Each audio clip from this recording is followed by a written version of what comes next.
Welcome to our channel, where we provide you with helpful guides and tutorials to enhance your experience with X. In today's video, we will guide you through a full tutorial on how to view the highlights of someone's X account.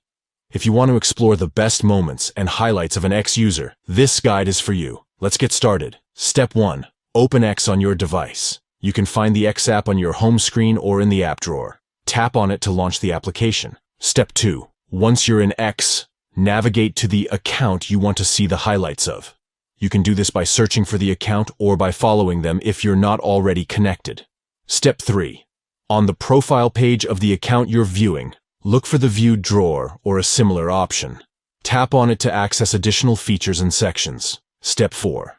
Within the View drawer, you should find an option labeled Highlights, or a similar term. Tap on it to proceed. By following these simple steps, you can easily view the highlights of someone's X account and get a glimpse of their best moments and content. We hope this guide has been helpful in showing you how to view the highlights of someone's X account. If you found this video informative, please give it a thumbs up and don't forget to subscribe to our channel for more useful tutorials and guides.